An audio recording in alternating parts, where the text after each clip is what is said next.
Hello, good merry morning, and today is Hari Merdeka, so we will be celebrating Hari Merdeka together. Selamat Hari Merdeka, Selamat Hari Merdeka, which I have never celebrated before, in all honesty. But oh right, I said that I am going to speak in Malaysian accent. Okay, let's talk in Malaysian accent from now on. It's just that I'm not very good at talking in Malaysian accent anymore nowadays, so it's a little bit difficult, but I'm gonna try my best to say it. To speak in Malaysian accent so you can tell the difference, I think. Selamat Hari Merdeka! I'm going to the dataran. After this, so because I have a colleague who is showing up at the dataran. They're doing kawakaki, so so I'm going, but of course I'm not joining. I'm just like I'm gonna bring food and stuff so we can celebrate together. Wale, you might cakap Melayu ah. What's wrong with me cakap Melayu?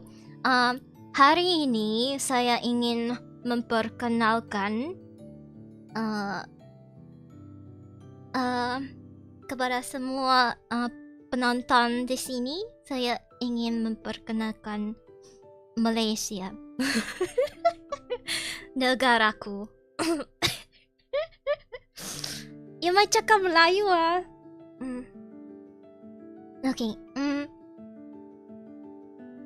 You might be a little bit okay. Oh, it's kind of difficult for me to switch around the accents and stuff because I'm so used to speaking in normal accent, like normal Mary. But then today I have to speak in. Today I have to talk like a Malaysian. I understand nothing, but sounds fun. Today I have to talk like a Malaysian. How Malaysian talk like baru pulang dari mama makan sarapan, datang tengok Mary macam masih di bawah pula. You brought this on yourself. I brought this on myself. I would like to attract more Malaysians, so I would like to attract more Malaysians to watch me so I can have more Malaysian viewers. What's the most stereotypical you can become? This is how I can. I think this is the most extreme I can be, because I don't think I can. You see those kind of Malaysian people, they always talk like this with this kind of accent. I actually cannot talk like this. It's not very. Plus, people actually don't really know that I'm Malaysian unless I specifically talk about it, or unless if I specifically mention that I'm Malaysian, they will never. Also, this one I cannot show because it's haram, so I will only show my head. It's haram, cannot show. Oh, when I take off my jacket, it's more haram, so I will I will put on my jacket today. The Malaysian bit was something I knew but forgot. Yeah, because a lot of people they don't know that I'm Malaysian anymore because of the way I talk.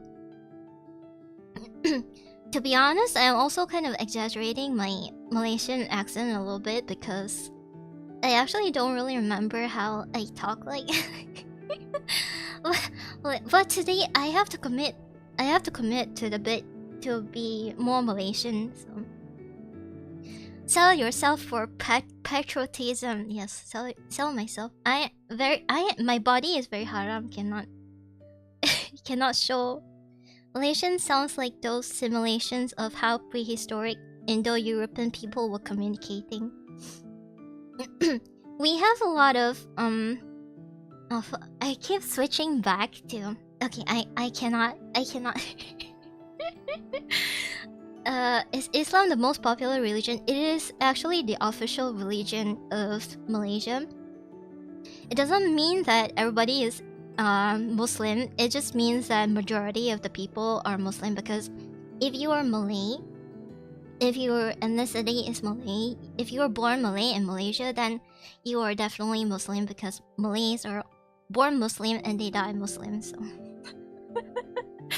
it is the official religion, but there are a lot of people who are also Buddhist, and there are a lot of people who are also Christian lah, Hindu lah, whatever lah. I'm still trying to figure out what race you are, lol. Bila saya cakap dalam bahasa Melayu, rasanya macam mana? Kau dengar lah, kau dengar. It's a little bit weird. But anybody here in Malaysia, from Malaysia, please raise your hand. Because it's a little bit sad. Haram biar haram lah. It's okay. What do you mean Mary's race is Mary? Mary's race is Mary. Yeah. If you have been watching me for quite some time now, you would definitely know what race I am. I mean, not race, but ethnicity. The really peevy thing about Malaysians that I cannot tahan is when Malaysians call themselves a multiracial country, which is not real. It is not true. We are all fucking Asians. We're all Asians. It's just that our ethnicities are different, okay?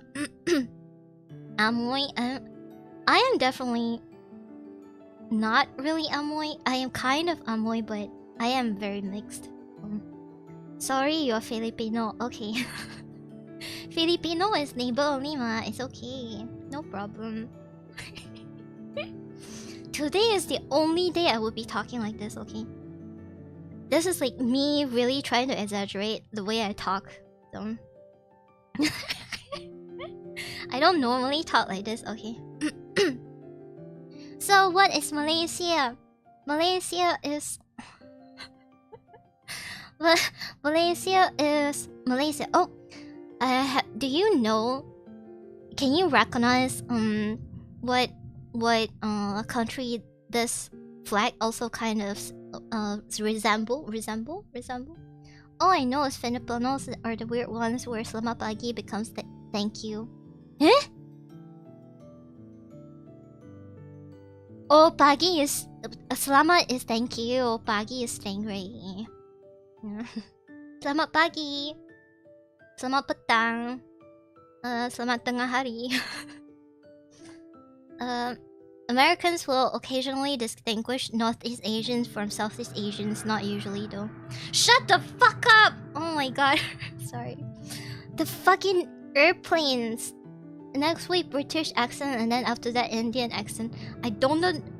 I don't know how to do English. I don't know how to do Indian accent.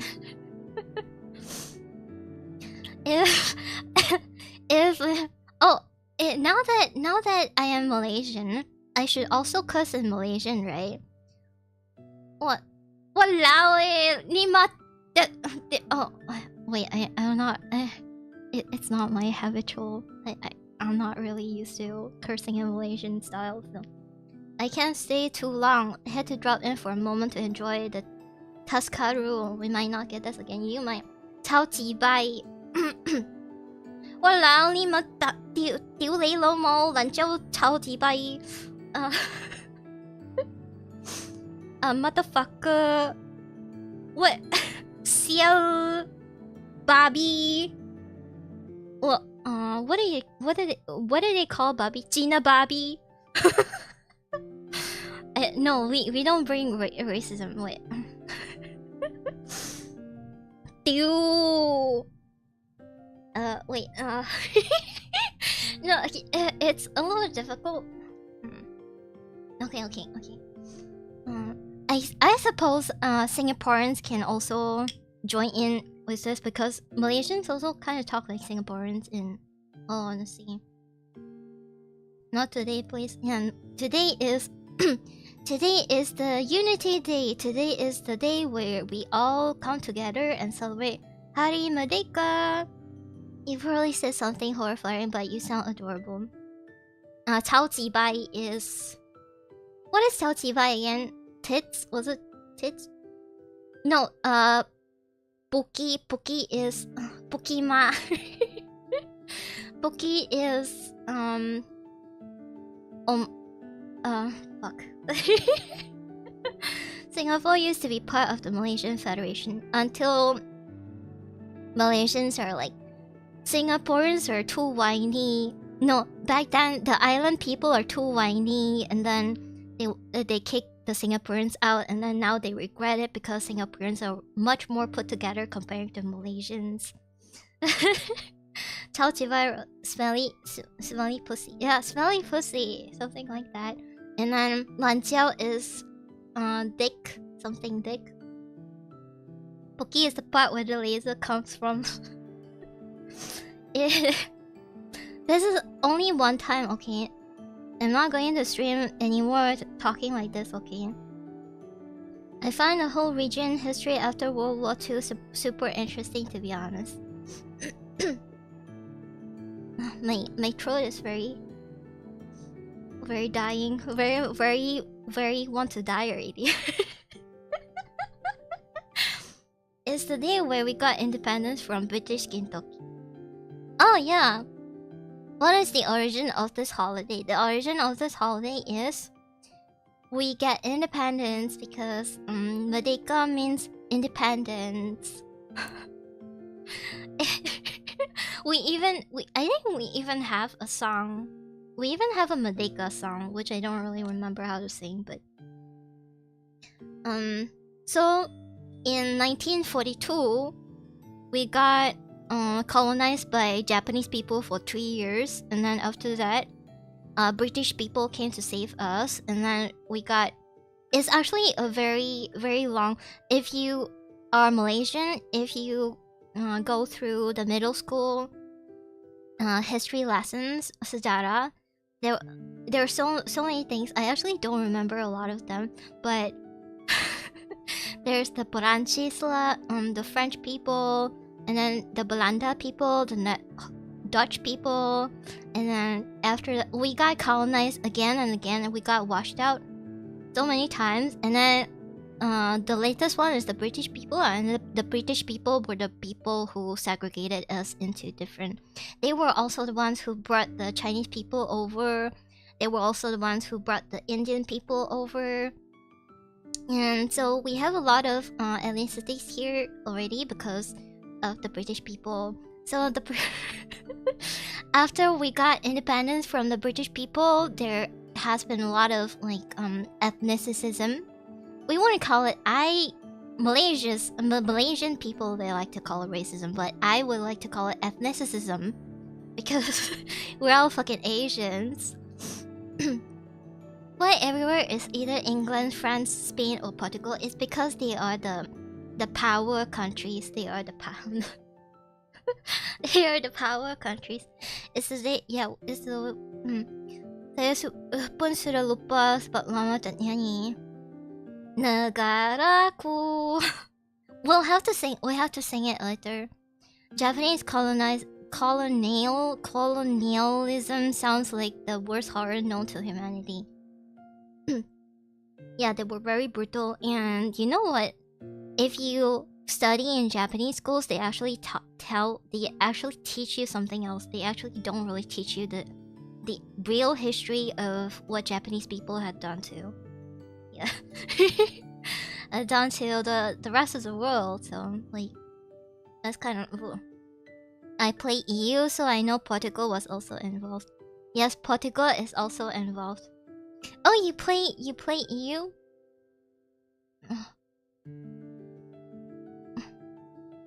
Okay. Japanese weren't pleasant to the land they occupied, and that is putting it mildly. It is okay, the Japanese got nuked. The thing it balances out of it. Shh. We don't talk about that here. Kama's a bitch. Kama is a bitch.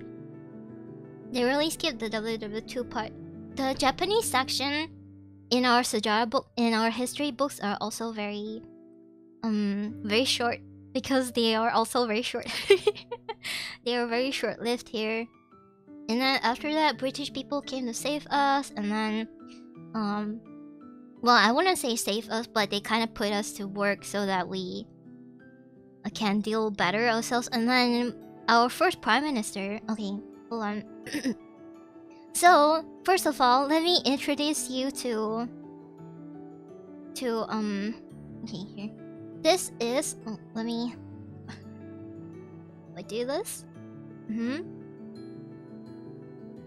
This is Malaysia, and this is all the states in Malaysia, not including the Borneo here. Borneo is wedged right in between here, and then below this is Indonesia.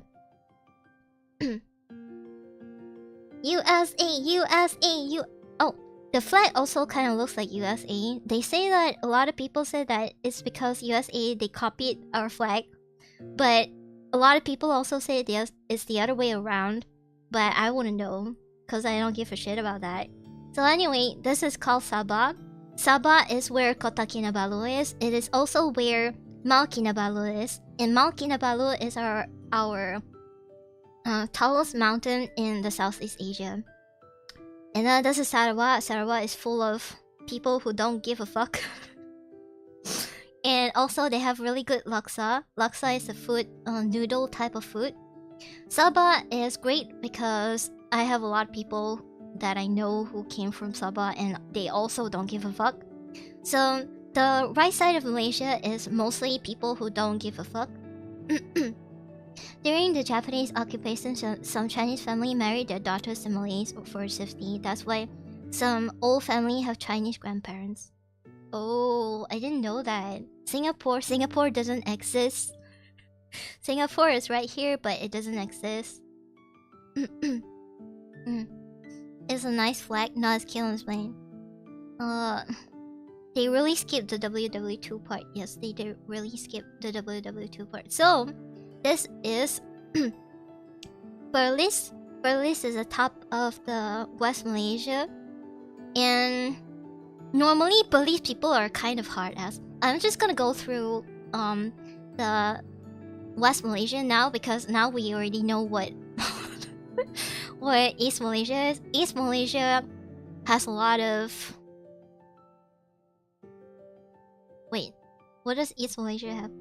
Usually they're very known for people who don't give a fuck about anything. They have like their own sub-government kind of situation happening also, so they don't really care that much about what's happening on the west side of Malaysia. So we call this the East Malaysia.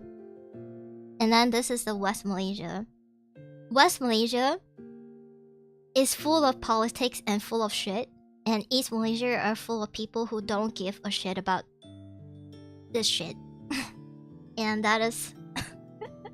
I always forget that East Malaysia exists. Yeah, because all the heavy-handed shit are happening over on the west side of Malaysia.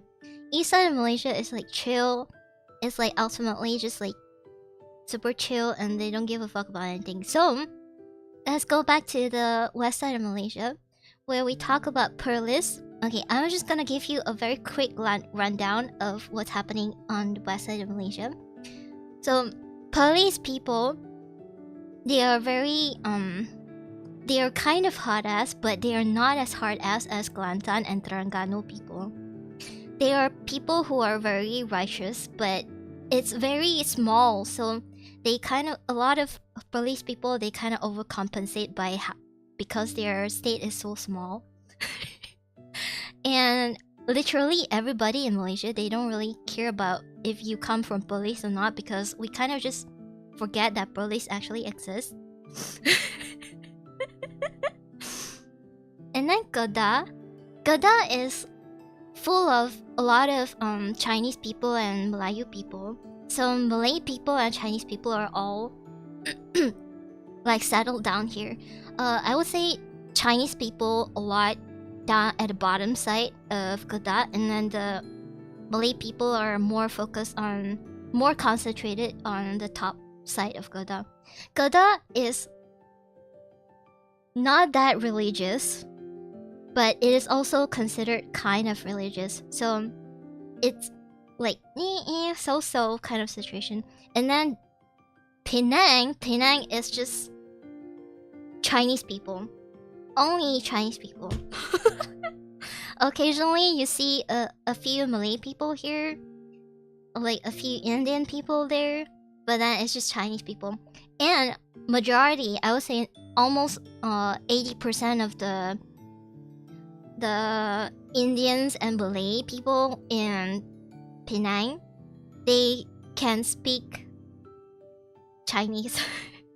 They can speak Mandarin. So I need to move to East Malaysia. Kelantan is the Florida of Malaysia. Yes, Kelantan is the Florida of Malaysia. Is it? Yeah, I would say Kelantan and Terengganu are both kind of similar in that sense, but more so Kelantan. Kelantan is more intense compared to Terengganu, I think. Sounds functional. There are only 2 people in Perlis. If I had to swim 372 miles to give a shit about the other side, I wouldn't care either. Wait, is it 372 miles? I wanna know. I don't know. And sometimes the Alabama... Yeah, Terengganu is the Alabama of Malaysia. Kelantan is probably the Texas of Malaysia. Texas. I don't know, because a lot of people in Texas are actually, like, pretty chill people. But I want to say people in Kelantan are pretty chill people. I know a lot of people who... Not a lot, but I know quite a few. One of my best friends...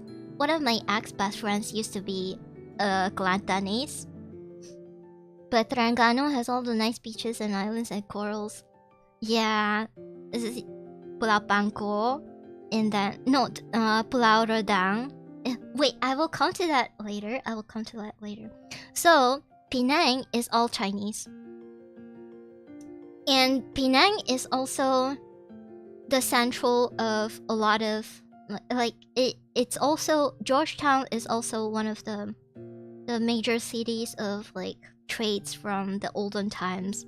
So there was Malacca, and then there's Georgetown, and then there's Singapore. So along the Malay Straits or the Indonesia Straits, this strait right here. Oops. On this side,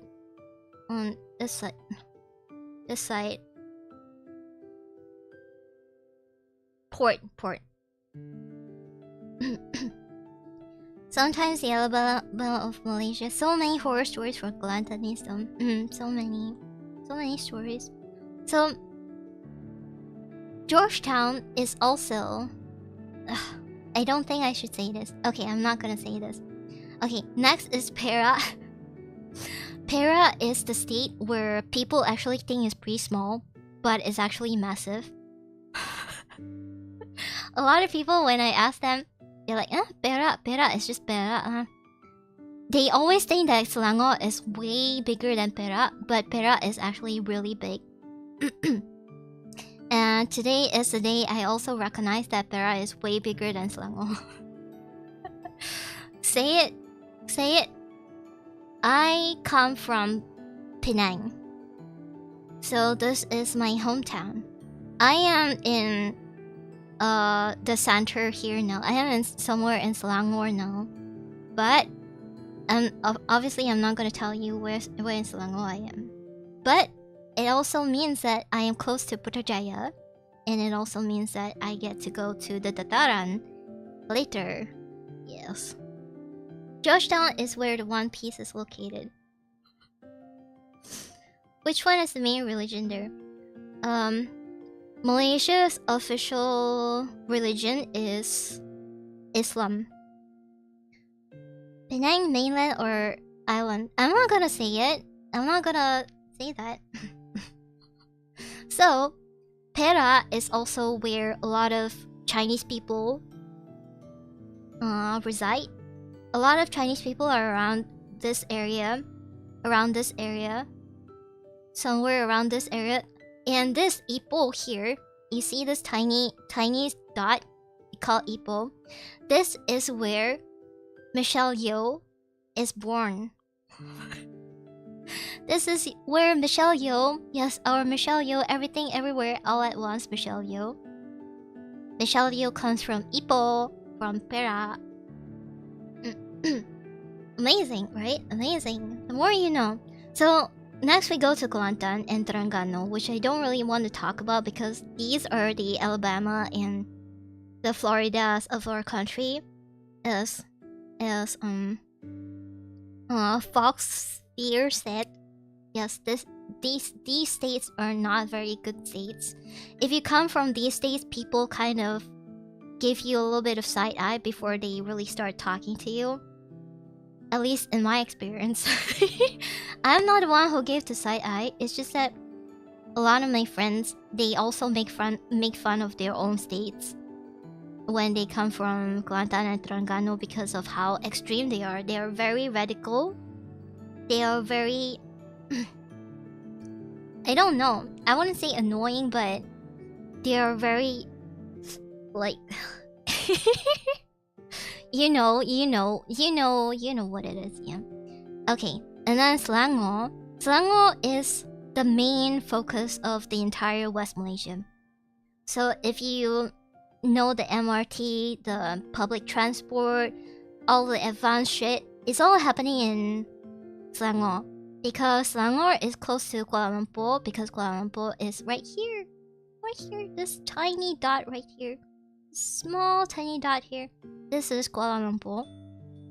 And Kuala Lumpur is amazing because Kuala Lumpur doesn't feel like the rest of the entire Malaysia. Kuala Lumpur capital. Kuala Lumpur is the capital of it. Conservative is a better word. They are extremists. I want to call them just conservative, that they are extremists. Okay, I need to maintain my accent. Okay, Selangor is the place where everybody goes to work. So most of the universities are in Selangor, except for like their own state universities, which are the public universities. This is something that might make a few people go like, but do you know that our country has what is the word for it? Institutionalized ethnicism. Institutionalized ethnicism, where the majority of universities, public universities, are mostly reserved for people who are born a certain ethnicity. Yes, that is yeah. So it is kind of sad, and I grew up because I came from a place where majority of the people that I know are Chinese people. It means that everybody are super competitive because of sorry, I'm trying to not talk too much because I can hear my housemate outside of my room. Minority ethnicity favoritism. It's very sad. Hope things can change. No, I don't think they can change. This institutionalized racism is also one of the reasons why Malaysia overall is experiencing a very high, intense, what is brain drain kind of situation, where everybody who is smart, regardless of what kind of race you are, not race but ethnicity, regardless of what ethnicity you are, you want to migrate to another country because Malaysia doesn't treat you well enough. Your roommates know about your VTubing? No, they don't. They don't, and they don't know me as somebody who is patriotic, so I wouldn't like, I don't want to talk too loud. I don't want them to hear. Ethnicity favoritism. it's not ethnicity favoritism, it is institutionalized. So it is the ethnicism is run by the country itself, so it is embedded because we have a superior ethnicity in our country. It is policy. It is a policy. So it is not one single, but it is kind of like a protection policy kind of thing that honestly at this point I think it's bullshit because it's not helping the Malays and it's not helping the non-Malays and it's not helping any of the Bumiputras. Maybe it is kind of helping the Bumiputras. I haven't really spoken to Bumiputras about it before, but a lot of the Malay friends that I've talked to, they really don't like the system also. Because it kind of makes people lax and it makes people too competitive for things and it kind of steered the brain drain overall in this country. So it is what it is. It is what it is. Also one of the reasons why Singapore got kicked out. Yeah, look at Malaysia right now. Yeah. Look at Malaysia right now. All the politicians made it that way.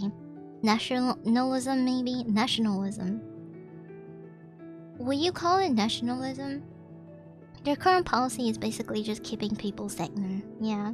Everybody recognizes it, but apparently a lot of the Malay kids that are growing up right now, they don't know anything about it, so they don't know that non-Bumiputras, non-Malay children, they have to fight really hard for the spots in public universities. So it's kind of terrible. And I want to emphasize on how terrible it is. So when I was still in school, 90%, 90% of the seats in public universities were reserved for Malay and Bumiputra people. So that is just a ridiculous amount of that's crazy. That's crazy. But right now I have no idea. I don't give a shit. Cause nowadays I have recognized that tertiary education don't really matter. It is also one of the reasons why Chinese people, especially Chinese people in Malaysia, are crazy. Because their parents are crazy. Because they save a lot of the Chinese people I knew from back in hometown, they don't go out to cinemas, they don't go out to fast food restaurants, they don't do all of that shit because they're saving up for college. They're saving up for college. So are tourists treated badly in Malaysia? No. You just need to say what's the word? Terima kasih. Say thank you and people will be like, whoa, you know how to speak Malay? Holy shit. That just unbalances the playing field too much instead of balancing it. But we can't talk about it. That is something that all of us know, but we cannot talk about it, and everybody just moves on. Everybody just like get used to it, because you have to adapt to it regardless. So the one thing I find university to be the most useful at is making connections. I fail on that regard, but at least I know economics, I guess. Yeah, the most important thing if you want to go to university is you need to, or if you're still in college now, it is not too late for you to get to know people. Go to all the student fairs, go to all the educational fairs and career fairs, and make sure that you get the context of the big people, the big players in your industry, just to make sure that you at least know who to contact if you want any of the jobs that you feel like that appeals to you. Kuala Lumpur. Kuala Lumpur is the capital of Malaysia. Everything good is in Kuala Lumpur. If Oh, Shalam. Shalam is the capital of Selangor, but Shalam is and has always been the industrial center of Malaysia, I think. And Putrajaya is Pentadbiran Center, which is the government center. Everything important that has to do with governing the country is in Putrajaya. I didn't think Putrajaya was that big. Is Putrajaya actually that big? Malaysians are easily entertained. Malaysians are very simple-minded, but they are also very docile. So you can imagine back in the days when COVID happened, everybody actually wears masks. Nobody said like, oh, you shouldn't wear a mask. Oh, you shouldn't wear a mask because it makes your breathing terrible. No, people just don't want to die. People kiasi. People here are kiasi and they're gasu. They don't want to die. They don't want to lose. They don't want to, like, they have a lot of FOMO and they don't want to lose. Oh, you wearing mask also? I wear also like that. So everybody wore masks, and I don't know if that really helped with the death rate or the infection rate. I don't know. I don't give a shit. Johor is also pretty bougie and so forth. We haven't gotten to Johor yet. So Pahang is where the national park, the main national park and preservation of the nature is. Wait, I need to go back to my Malaysian accent. Okay. So Pahang is mostly just forest. There are a few cities. Kuantan is the main city of Pahang, and and they have a national park that is really big, and they have an island called Pulau Tioman, and the Tioman Island is one of the best islands I've been to. Most probably just Redang and Tioman. So Seremban is also another kind of situation where people don't really care. But I have known a lot of people who thought Seremban is a lot bigger than Perak. Oh no, Negeri Sembilan. I have a lot of people who also thought that Negeri Sembilan is bigger than Perak, but that is just not true. I was also one of the people who thought that this green state here is supposedly way bigger than Perak, but that's just not true. Malacca is where all the history stuff is. It is where all the Dutch people and the French people and the British people and the Japanese people, they all fucked up Malacca, and Malacca became a really hot place. But nowadays nobody really cared that much about Malacca. They only know it as a very hot tourist spot because of the Malacca streets. Got King Ate on Malacca. The A famosa. What's that thing called? The castle? The castle thing. Yeah, the castle thing. Chinese people especially very worried. Peer pressure. Now Johor is very, very well known to be Singaporean wannabe. Because they're so close to Singapore. Singapore is right here. Singapore doesn't exist, but it's right here, Singapore. So everybody in Johor Bahru, they are the cheap kind of Singaporeans. So the Singaporeans are too concentrated, so they always leak into the Johor part of, like, the lower side of Johor. And all of them here. There are a lot of Chinese people in Johor Bahru also, but I think all of the Chinese people are leaking from Singapore. They're bootleg Singapore, kind of. But I don't think there are skyscrapers in Johor. Not that I remember. So Johor is kind of just like the suburban side of Singapore, basically. A lot of Singaporeans have properties in JB. A lot of the very money eye kind of people.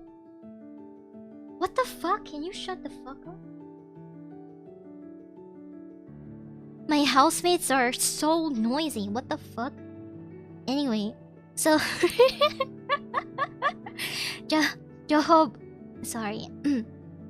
Johor Bahru is the capital of Johor, and most of the people here in Johor are just trying their best to kiss ass to Singaporeans. They're trying to kiss Singaporeans' ass so much, and they make everything, they cater everything to Singaporeans because Singaporeans give them money, and they have a lot of property. A lot of the Johor people, they like to develop properties around the surrounding of Singapore, so that Singapore people come to buy, and then they be like, oh yes, and I can sell for a lot higher price because Singaporeans are willing to pay.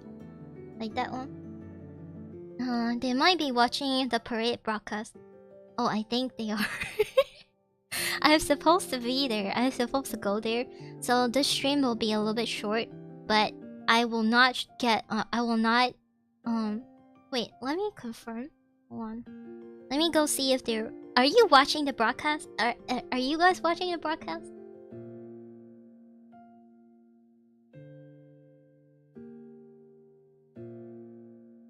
I think they are watching the broadcast. Okay, so these are all the states. I think I've been through all the states already. I've gone through all the states already. So, next. This is the Kelantan flag. This is my flag, my Penang flag. Penang flag is really fun because you have to draw the whole tree. It is called the Penang tree. I think it's some sort of... I don't think it's a palm tree. It is called an Erica nut palm. Oh, that's what it is. Erica nut palm. It is so weird. You have to always draw the Pokok Penang, the Penang tree, which is really weird. But anyway, so this is Negeri Sembilan flag. This is Johor flag. Look, isn't this the Singapore? Isn't this the part of the Singaporean flag? No. Anyway, no. This is just like, if it's an Islamic country, you most likely are able to see a crescent and a star because it's like a symbolism of Islam or something like that. And this is Sabah. Sabah has a very weird flag because this is Mount Kinabalu.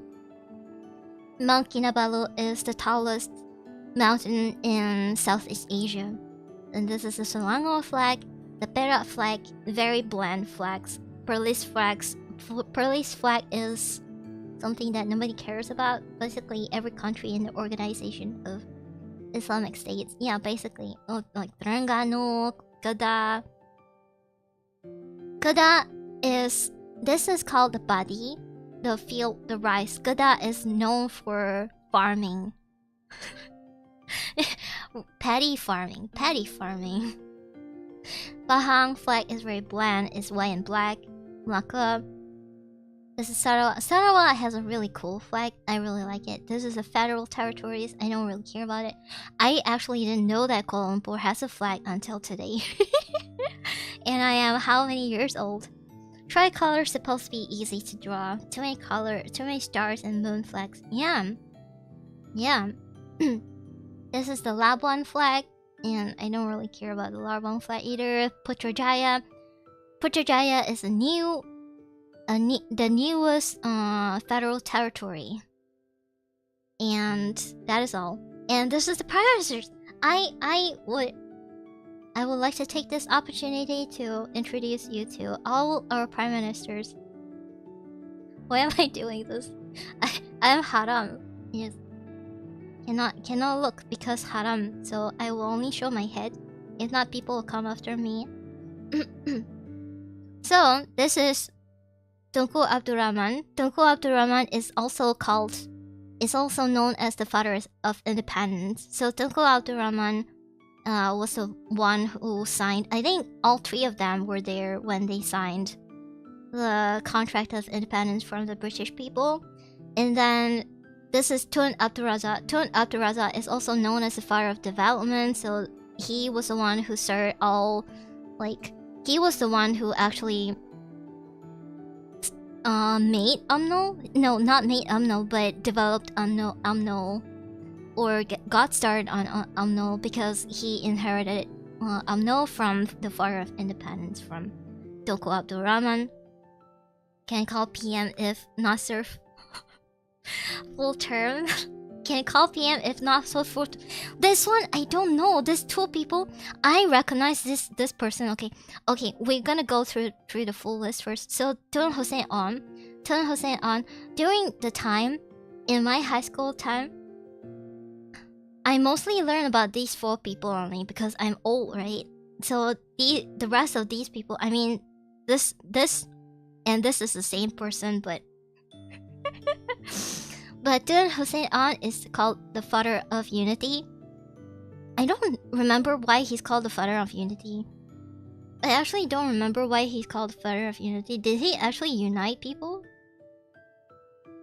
Oh no, he's the one who let go of... No, he's not. Oh, I don't know actually. I actually don't really don't really know a lot about these people. Why is Malaysia so flat topographically? I have no idea. I don't know. Is he the one that kicked out Singapore? No. I think Singapore is 1967. So Singapore is 1967. So it's Tunku Abdul Rahman's period, I think. Abdul Rahman probably the only good PM that we have to...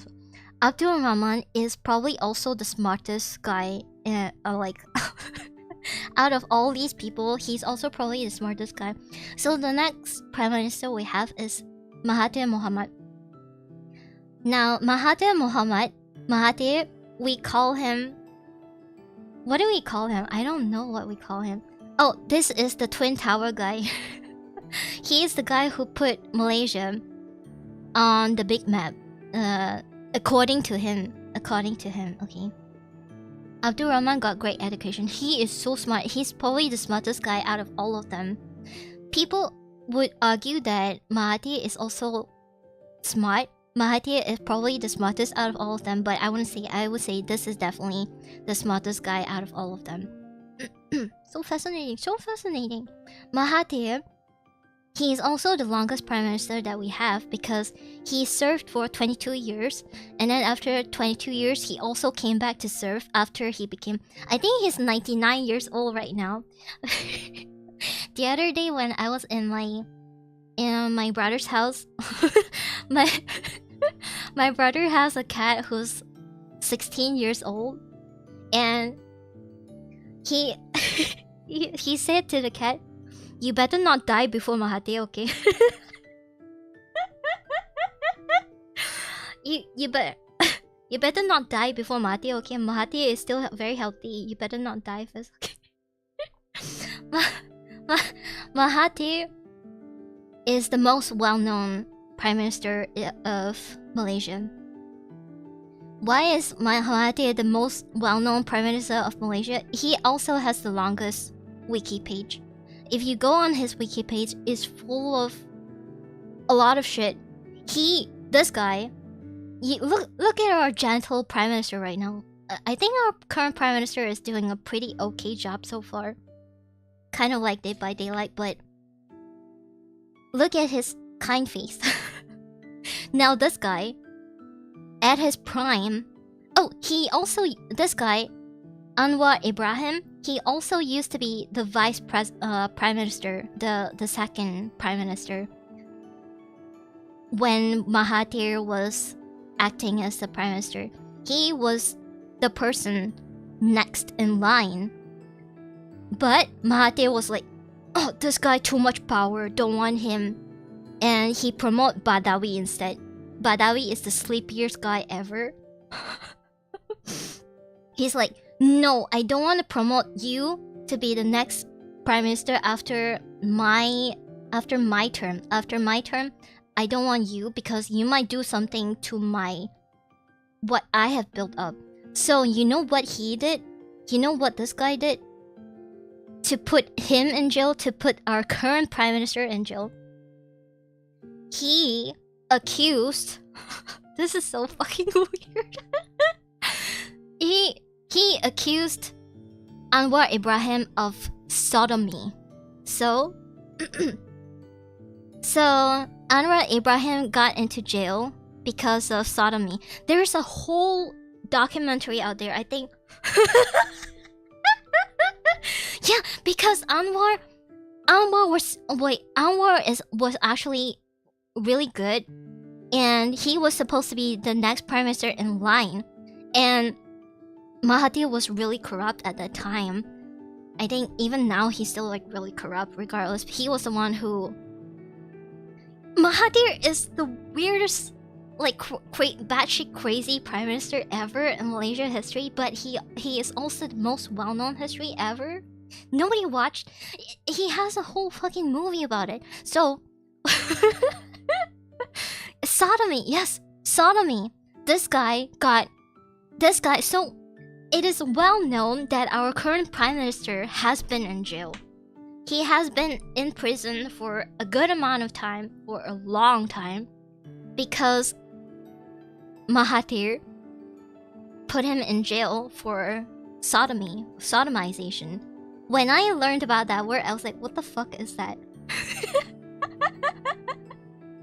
But it's an Islamic country, so you can get in jail for sodomization.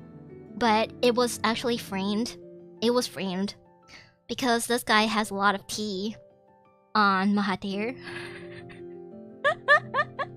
About Singapore, the TLDR is Singapore was expelled from Malaysia on August 9, 1965 after the Malaysian parliament voted 126 to 0 in favor of the expulsion. The Singaporean MPs boycotted the vote. So sad. The expulsion was a result of deep political and economic differences between the ruling parties of the two countries, which lead yeah, everybody remembers the May 7? May 7, 1964? Was it May 7? 1964? Everybody remembers that because these guys, they were trying their best, but they want to protect the Malay supremacy.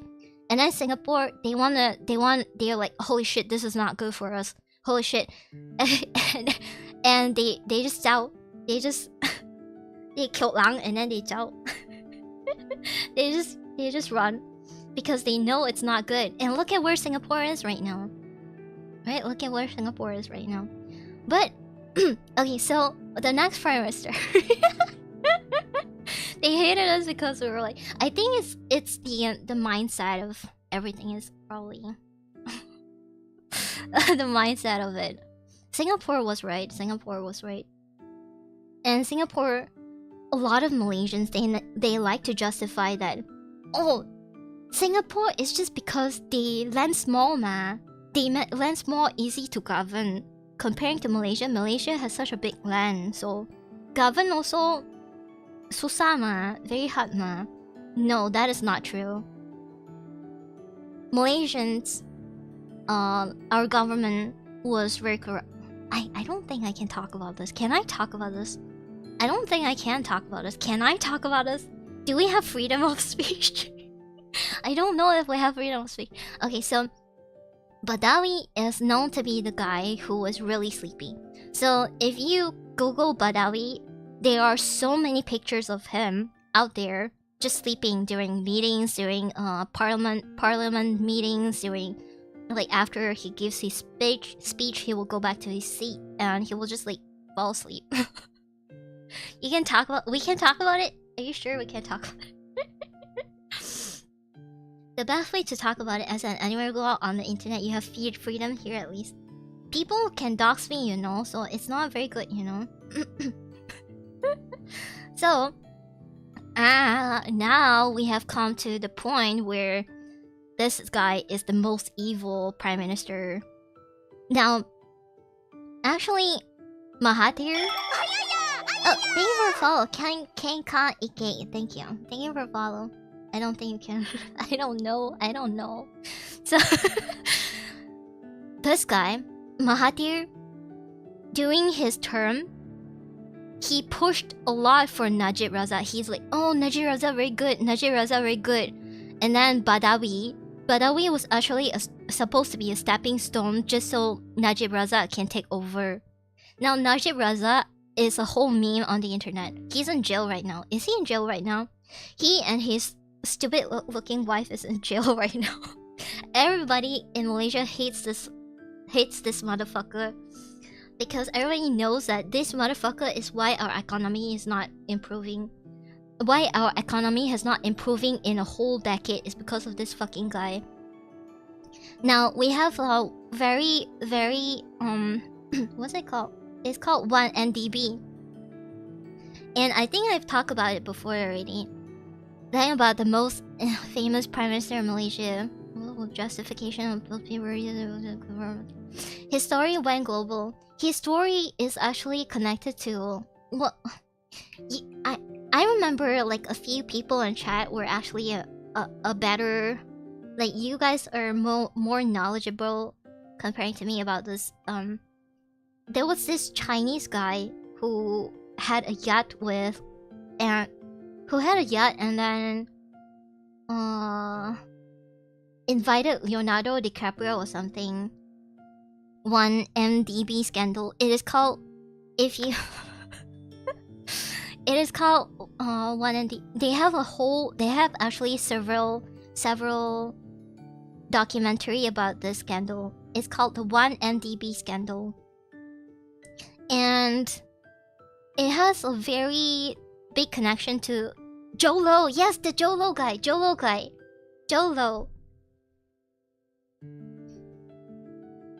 Wait, Jolo is Malaysian? Motherfucker, I didn't know. Jolo is from Georgetown? Oh my god, I didn't know that he's from Georgetown. What the fuck? I thought he's Chinese guy. He's Malaysian? Motherfucker, I didn't know that. Chinese guy advising Najib is Jolo. Yeah. So this guy was the one who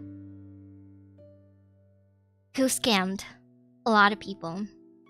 And how many billion was that? It was like over 13 billion or something.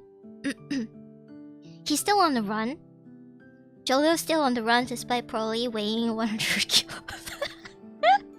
I don't know that he was still on the run. The Chinese guy advising no. Who's a young deportuan? Young deportuan is usually agong. So we have our sultanism, sultanism. What is it called? Sultan something. Sultan policy is that every single year or every few years, I think, I'm not sure, but every few years, the king of the country changes to sultans. We have a cycle of sultans. It's so complicated. It's hard to say. How do you say? We still have a monarchy. Yes, because I know somebody in my family who actually serves as the private doctor of one of the sultan's family. Yeah, family. Yes. That guy is definitely Malaysian, but hiding overseas now, probably living like a king there. I don't. Maybe he got plastic surgery or something. Yeah, maybe he got plastic surgery or something. We are one of the few countries on the planet to have an elective monarchy. Is it called a elective monarchy? Constitutional monarchy. We change sultans every 5 years. Right, every 5 years. So, I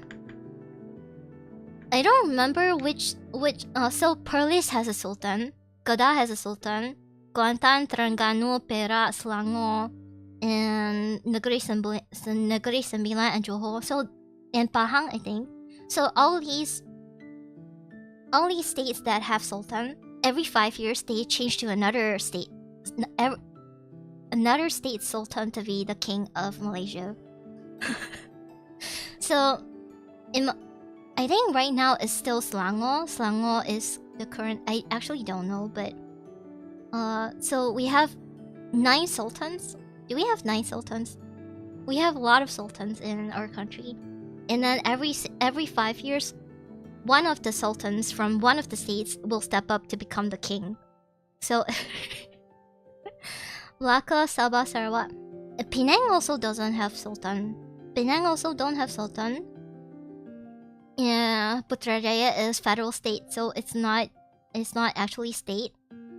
Penang don't have sultan. Colonel Agong is from Johor. Oh, Colonel Agong from Johor. Yeah. So the rest of the states, all of these states, every 5 years, one of the sultan will step up to become the king of Malaysia. It's so weird. Johor Sultan now. Yeah, okay. Even Konoha don't have that much Hokage. It's because they died. The Hokage died already. Only the other Hokage step up. But all of them are from the Konoha and not from other not from other states. What about the states without a sultan? They don't get to be king. No. So Penang, Malacca, Sarawak, Sabah. These 4 states, they don't have king. No privilege law. Don't have king, no privilege law. I'm surprised none of them have tried to stay in power. You know why? Because they get to live good shit for like 5 years. They get to get recognized for 5 years, and the sultan families are kind of mendoksai. But and it's really I think some of their children actually have TikTok on. Like they actually have pretty big TikToks on TikToks, big channels on TikToks, and you can go on TikTok and you can go see their lives, their very extravagant life. Wait, they're on the honor system. They're on the honor system. Yeah, mendoksai. States without sultan have the advantage of more spare money. Yeah, exactly. Actually. The sultan don't interfere with most affairs, but in religion, they will not hesitate to step in. Yeah. The sultans are just mostly just talking about religion stuff. I don't know Islam that much. I have actually read a lot of the Quran, but I just because of interest. I've read a lot of Bible, I've read a lot of Buddhism stuff, I've read a lot of Quran, but I'm not actually, I don't know why the fuck they care so much about the religion, but we cannot talk about it. Because it's something that is really sensitive in our country. Okay, next. Next is Kuala Lumpur. Look at this. This is Kuala Lumpur. So pretty. Wow. Matoral, does Kuala Lumpur actually look like this? Yes. Kuala Lumpur actually looks like this. It's full of skyscraper. It is kind of like the Singapore wannabe. Singapore, imagine Singapore with a lot of trash lying around on the streets. That is Kuala Lumpur. How interbred do they get? I don't think they are inbred that much, I think. And I'm not very interested in their marital affairs, but I suppose they marry princesses and princes and stuff like that, and they marry each other's states, stuff like that, maybe. But nowadays, I don't think they're very focused on arranged marriage anymore. Considering how big Sabah and Sarawak is, they're also left to fend for their own most of the time.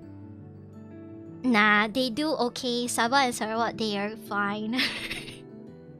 They're an entirely different country at this point, so... Indonesia is massive. Indonesia is the China of Southeast Asia. You know, if you are in the VTuber industry, you know who dominates the motion graphics and a lot of the I think motion graphics and like everybody who makes the music videos for your favorite Oshi's cover songs are mostly Indonesians. That's a fun fact. It also has a population to match. They are overflowing that much. They're overflowing everywhere. Indonesians really like Malaysia. Most of the a lot of the workers here are Indonesians, and they like to go to, like, if you are a rich Indonesian, you go to Singapore. But if you're a poor Indonesian, you come to Malaysia. What opportunity? What opportunity? This is Kuala Lumpur. So this is we call this the Jagong Tower. Jagong is corn. So the towers look like corn. And I remember when I first came to KL, it's actually crazy. And then when I first came to KL, I was really small. I did the arithmetic, the one with the abacus. Do you call it abacus? Abacus. Yeah, the abacus. The abacus thing where you use it to count, like duck. So this is the KL Tower. And let's see, skyscrapers. We have a lot of skyscrapers. We have these are all the skyscrapers here, but notably we have 3 really massive skyscrapers. This is one of them. This is a new one. And this is not, I wouldn't call this a very proud achievement for us, because look at all the padding. This is like over 100 meters of padding. Abacus. Yeah, abacus. The telephone tower. Yeah, the telephone tower. This is called the Merdeka 118. The Merdeka 118 tower. It is... Is it the second? Yeah, the second tallest building in the world, I think. Is it called? Is it the Merdeka 118 tower? Menara Merdeka 118. It is a 118-story mega tall skyscraper in Kuala Lumpur. It is at 678.9 meters tall, and it is the second tallest building and structure in the world, only behind the Burj Khalifa at 828. You see, if you compare the Burj Khalifa to our Merdeka 118,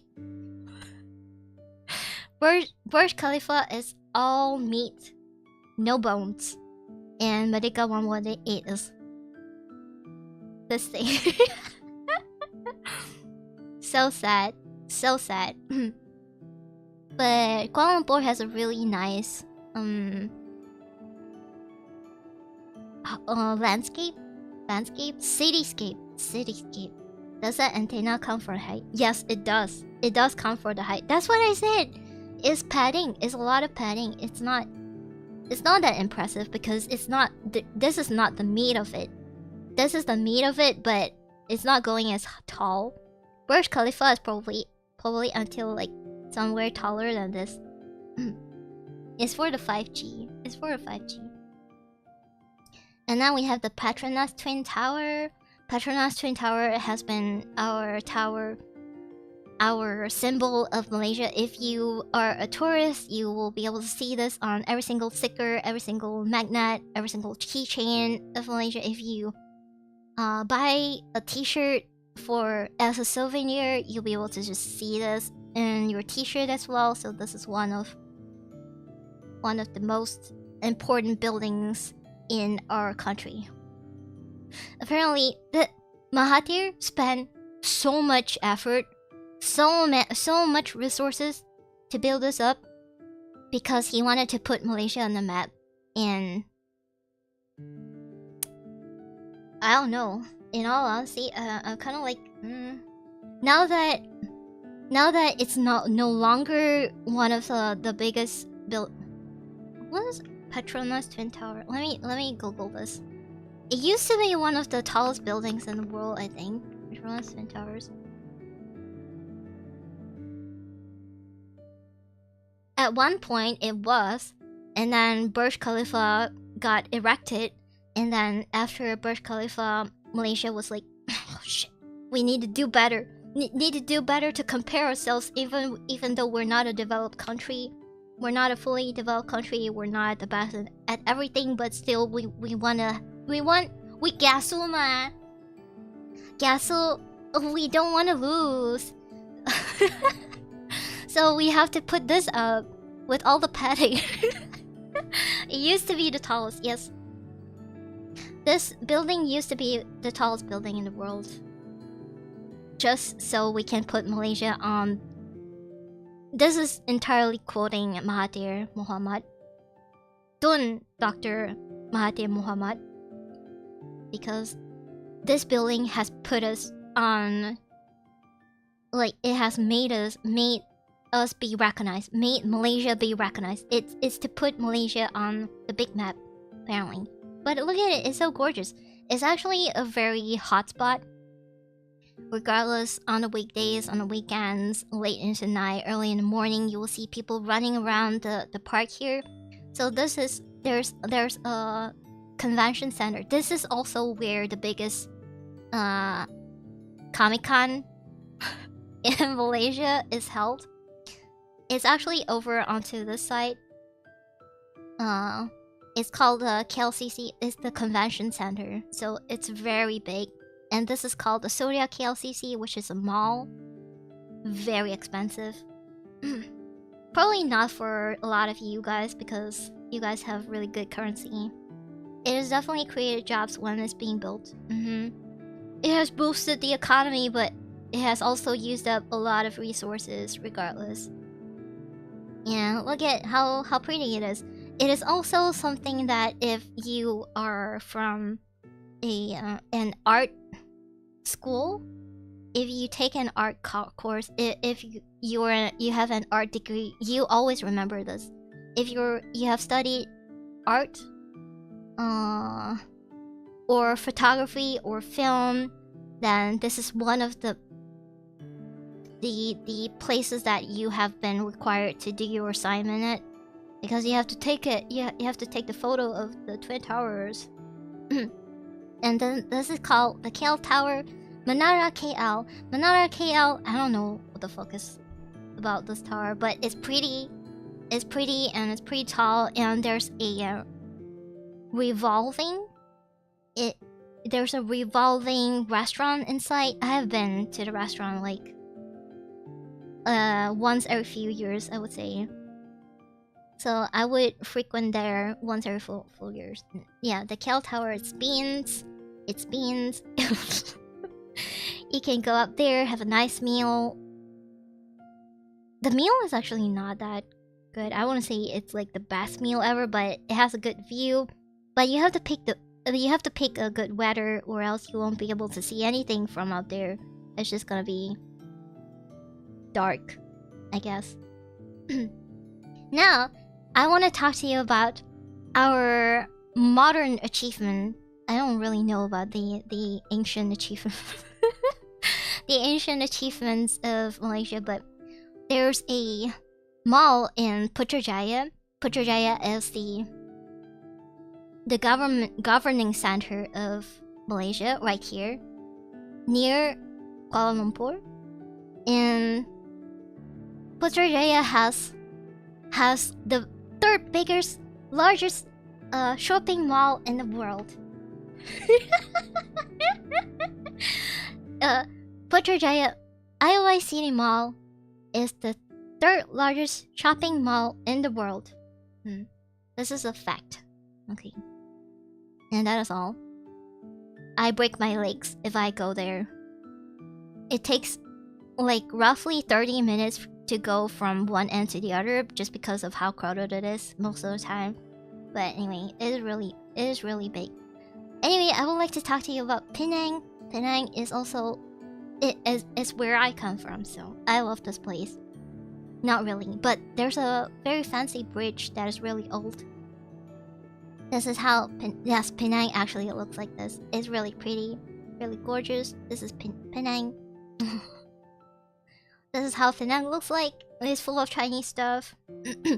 Full of the old style British colonial buildings. And you can tell this is Kegloxi. Kegloxi is one of the biggest temples in Malaysia, and it's very colorful. They put a lot of like string lights and fairy lights on there, so towards the nighttime it's so pretty. It's very, very pretty. Kegloxi, yes, Kegloxi. Why it's called Kegloxi? gig. It's because it's gig lock seat. It's called 极乐寺. 极乐 is a Buddhist term, I think. And this view is from the tower on Penang. It's called Komtar Penang. You'll be able to see this view. And if you come to the Penang Island, you'll be able to sit on the trishaw, where they would take you around the town a little bit. And this is how it looks like. You'll be able to see murals all over the town like this. And that's it. Malaysian islands. Yes. I need to go fast because I need to be at the Dataran by noon time, cause I am supposed to bring food. Okay. Redang Island is amazing. This is Redang over here. I have circled the islands that are super nice. Super nice islands. Tioman Island is from Pahang. It is gorgeous. Bangkok Island, please don't go to Bangkok Island unless if you don't really want to go snorkeling. Bangkok Island is an extension of it if you want to go for honeymoon or something very romantic. This is a really good getaway place. And Penang Island is my island. Sedapan Island is a Sabah Island, Rawa Island. Okay. Perhentian is in Penang, I think. Pulau Perhentian is just like a very low-key Langkawi. Where's Langkawi? Langkawi Island is best for luxury. It is also where Mahathir comes from. It is also where this guy comes from. Wait, I haven't talked about the other prime minister yet. Right, let's talk about the other prime minister.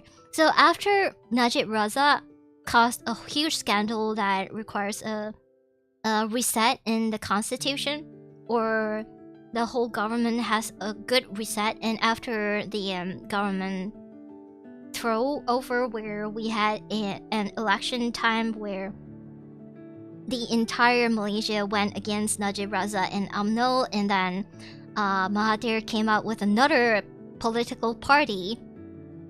What is it called again? Something Harapan, something of hope. Party of hope, something like that. And he came back and he took over again because he's like, oh shit, I think I chose the wrong guy. And I kind of fucked up, so I want to stand up for myself, and I want to take over because he has a very big ego and he's very prideful, and he wants to take control of everything himself. So he came back and he did it, and he's like, oh, you know what? I'm gonna put our differences aside. And he requested if you remember, this guy is still in. During that time, he was still in jail for sodomization, so. He's like, oh, I want to put aside our differences and I want to like free this guy. So he suddenly decides to free this guy, and he got free. Pakatan Harapan. And and after that, oh, during COVID time, Mahathir was like, oh fuck, COVID's too much. I don't want to deal with COVID. And because of that, he's like, oh, I gotta step down then. And Muhyiddin come over and took over just for COVID. And because of this, you know what happened during COVID is our Muhyiddin Prime Minister, he came every single day without fail. He would do a mini press meeting to assure, you would be able to see on YouTube or anything. You would be able to see him reporting on the COVID cases every single day at the same time, without fail. Holiday or not, no holiday, weekend, weekdays, every single day he would show up and he would make a report on the COVID stuff.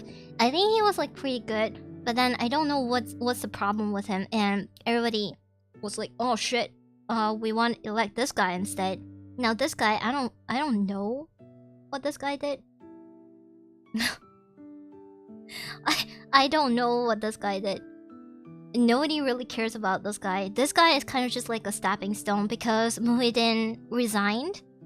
Because people were criticizing. I don't know actually. I'm probably talking out of my ass, but it's something that I heard because I don't really follow the news that much. But people criticized how Muhyiddin handled the COVID entire thing, and then they were like, "Oh, I don't want Muhyiddin to be the prime minister anymore." And then this guy stepped up, just so he can be be a stepping stone while Anwar, our current prime minister, was prepping to take his place. And that's all I know about it. He barely even did anything for like a year, less than, I don't know. Nobody actually really recognized this guy. We all know that this guy is the COVID guy. We all look at his face and oh, it's the COVID guy. As an American, I can confidently say that this information is 100% correct. Basically, I would say the entire Malaysian political scene is moved by Mahathir Mohamad. Everybody is so sick of you. Everybody is like... He's kind of like Queen Elizabeth, but Queen Elizabeth is kind of like more of a symbol kind of thing. But this guy is very much in hand, like sticking his dirty hands into the political scene, and he has formed like a lot of the corruption things that happened was also because of him. And then he was also the one who was like, oh shit, I gotta like come back to reform the corruption that has been caused by me. He's so he's also the guy trying to overthrow the government now, and he wants to put this guy back into jail for sodomizing another person. No, actually, I don't know that, but... Oh, I don't have any dirt on this guy. This guy is so gentle and so nice and so smart. Oh, he has tea on me. I don't like him. I need to put him in... I need to put him in jail, but I don't know what, because he's so clean, so I think I should put him in jail for sodomization. Like, what the fuck? You know what I mean? But I don't think I should talk about it that much, but... But anyway, Malaysian islands! Malaysian islands are amazing! I love Malaysian islands. Okay. Dioman... let me put myself a little bit over here. Dioman is so clean. If you want to go on a getaway, my recommendations, as somebody who has been to almost every single island on... Wait, I need to talk in Malaysian accent. Okay, I need to talk in Malaysian accent. Okay, this is Bangkok Island. Bangkok Island is not that good because there's a lot of algae in the water. If you go to Malaysia, if you go to the map, and West Malaysia here, every single island on the West Malaysia is full of algae. The algae density is very heavy, so the water is very green. You won't be able to see anything much if you want to go snorkeling. But it's a very nice getaway if you want to just like go relax, go to the beach, and just like stay there. You can go to Bangkok Island. Bangkok Island is really good. And Bangkok Laut, I really recommend Bangkok Laut because it's very compact. You don't have to travel a lot, especially you're not riding a car, you're not renting a car, renting an ATV or anything like that. So I suggest you go to Bangkok Laut Island. Bangkok Laut is really nice. It's really pretty, but it's also a little bit expensive. Okay. So this is green. The waters here are green. It's not that nice, but if you want to go for just like a retreat, it would be really nice. It's kind of like Bali, but way less luxurious comparing to Bali, if you know what I mean. But what are they so loud about? Apa bising ni? Perhentian is okay. As I wouldn't say it's the best place ever. There's a lot of walking. You need to walk here and there, everywhere. Hippie getaway. Yeah, I suppose it's a good hippie getaway thing. Island for flesh packers. Dioman is amazing because if you remember what I said before, there's a national park. There's a national park right here. Very, very big national park here. and it's called what is it called? Taman Negara? Yeah, it's called Taman Negara in the national park. And alongside, it's very, very nature. It's very nature. And over on this side, somewhere on this side, is Tioman Island. So Tioman Island is in Pahang, and it is also on the east side of Malaysia. So if you want to go scuba diving, if you want to go snorkeling, Tioman Island is so good. It is so fresh. If you want to go to the land side, also you can go to the land side. Langkawi kind of give me a little bit of trauma because you guys remember the tsunami that happened in 2004? I was in Langkawi that time, and my cousin was driving the car. She was like, holy shit! We were in a jam. We were in a traffic jam because everybody was like, oh shit, we gotta get off the island because tsunami is coming. And so everybody wanted to get off the island, and we had to wait for the cars, and we had to wait for the ferries. And I looked to the left side because the road was on the edge of the island. So we looked to the right side. We looked to the left side, and the tsunami was like coming over. It was crazy. And then during the earthquake, during the tremors that happened because of the tsunami that happened in 2004, a lot of the people were waking up. It was my entire family in two stories of apartment. We rented a penthouse for the holiday, and everybody woke up feeling like, oh shit, because because we were on the top floor of the apartment buildings, and it was shaking, not violently, but it was shaking, and it was actually my first time experiencing earthquake. Oh, Penang Island, my favorite island. Penang Island is my favorite island, and that's it. Labuan, I don't really know that much about Labuan. Labuan recently hosted a hot air balloon festival. I don't know if that's true. I've never really gone to. I've been to Labuan once before. Don't really know much about Labuan. Layang-layang also don't really know that much, but it's somewhere around Sabah, on Sabah side.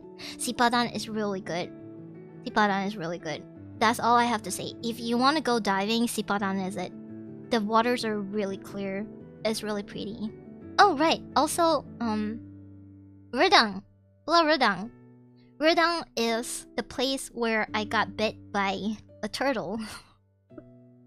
And I got a mark that lasted for around 2 weeks on my arm. On my left arm, I think. Yeah, on my left arm. So the turtle bite bruised for around 2 weeks. It's cute. It was also an experience that my brother was super jealous of because he's like, why you get to get bitten by turtle, but I don't get to get bitten by turtle. I also want to get bitten by turtle.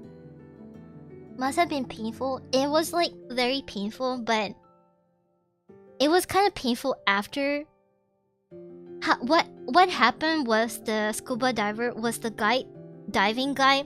He was the guy who drove the ship around, who drove the boat around, and we were on the boat. And after that, he's like, oh, you go down here, you see a lot of turtles around here, you can go see. And then so we all went down, we all jumped down, and we went around and we snorkeled a little bit, and he came down with food. So he came down with ham or sausage or something, and he slapped the food on my arm. He slapped the guide guy slapped the food all over me. And that's how I got bit by a turtle. and that's the end of the story. But Redang is also really pretty. If you want to go snorkeling, these two places are really good for snorkeling. It's wonderful. I usually go to Redang around like once every other year. It's either I go to Redang. Don't ever go to Langkawi. Langkawi is so overrated, and the waters are not pretty at all. The waters are too green. Rawa is not that bad.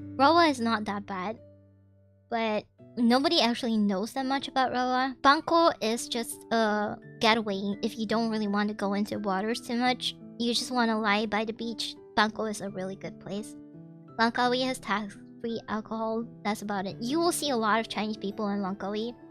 You will see a lot of like people who actually a lot of Malays too, but they but mostly it's very expensive. I don't like it because it's very expensive, and there's a lot of touristy stuff like tourist traps in Langkawi where they sell you the experience of like the artificial experience instead of the nature kind of experience. Redang Island is the prettiest amongst all of them. If you really want to go just like snorkeling by the beach, or you want to go to waters, you want to have like a great weekend, this is the first one. Tioman Island is the first one. Very pretty, very clear waters. Amazing. The second one is Redang. Redang is amazing. I want to say Sipadan. Sipadan is... It's not really for hardcore divers. It's just like for people who are super into sea, like aquatic creatures and stuff. Oh no, I'm going back to my normal accent. I need to talk more Malaysian. Sorry.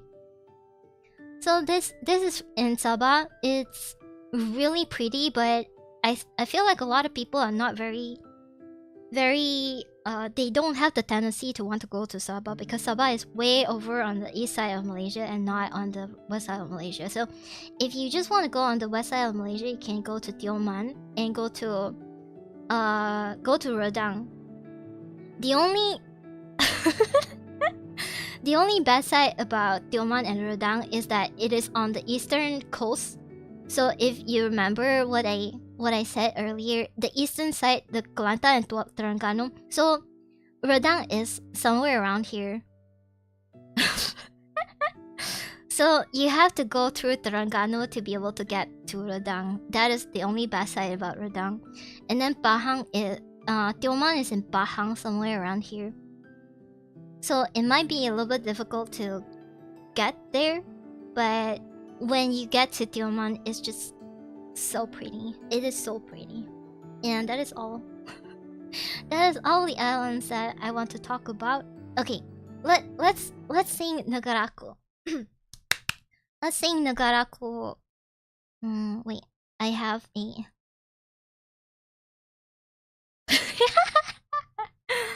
I have let's do it.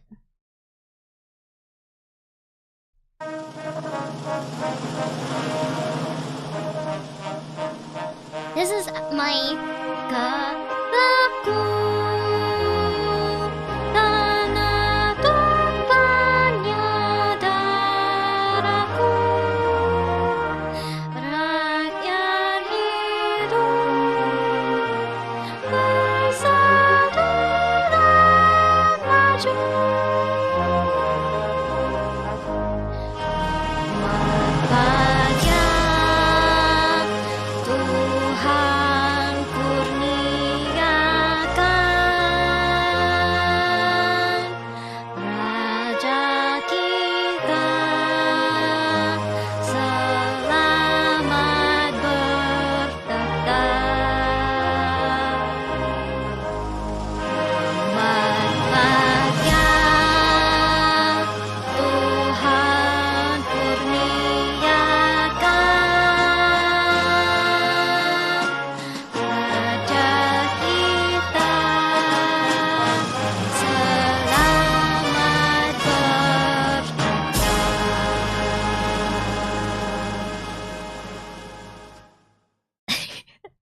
So this for Malaysians, it's probably just flashbacks. A lot of flashbacks to back to elementary school, back to sekolah rendah, back to sekolah menengah, when you have to have to sing a lot of have to sing a lot of this. Every single perhimpunan you have to sit around and you have to sing. Amazing. It does sound very European. Oh, anthems sound European. Yes, very European. Why? Because British people, they are the ones who like maybe approved this. When Malaysia was getting their independence, the British people was like, we need to monitor your independence, okay? We need to make sure that you are okay with being independent, and they have to like maybe approve a few things, and this might be one of the few things that they also approved, and that might also be the reason why it sounds very European. Okay, and Malaysian food, okay. Malaysian food, I will bring you to. I didn't have the time to make the slide, so I will bring you to this. Let's say still in Penang, CNN here. This one. Malaysian food. Malaysia is very known for their food. I mean our food.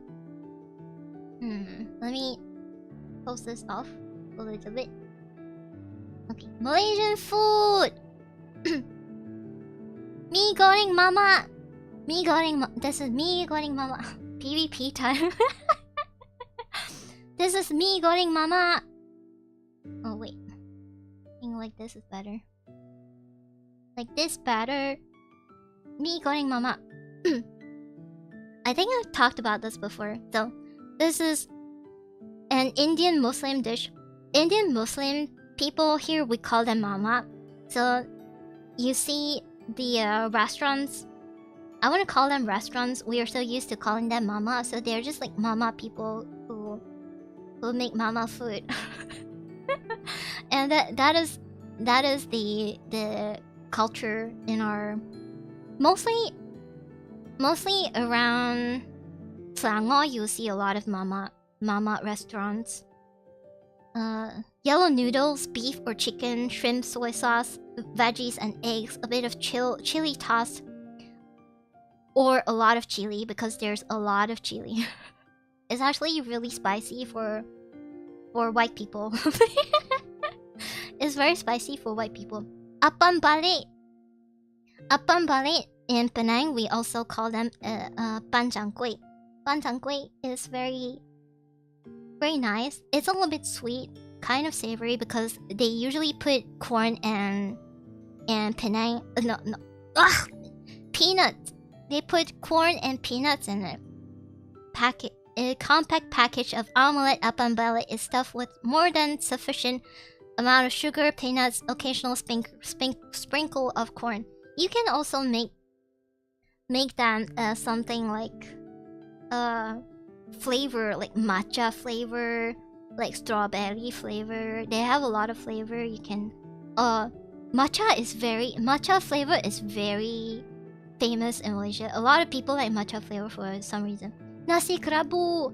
I don't really like nasi kerabu that much, but it's from the state of Kelantan in northern peninsula Malaysia. Nasi kerabu gets its eye-grabbing color from telang flowers. Telang flowers is the blue flower. White people like to torture themselves with spicy food, and I'm one of them. Can you eat the samyang noodle? Can you eat samyang noodle? This is nasi kerabu. Nasi kerabu is okay lah. It's not that good, but it's boleh lah. It's okay. Aquamarine dish is topped with bean sprouts and fried coconut. Then drenched. Usually, they come with ayam goreng, which is the fried chicken, which is pretty okay, but not my favorite. Ayam pecik. Pecik is also pretty good actually. It's barbecue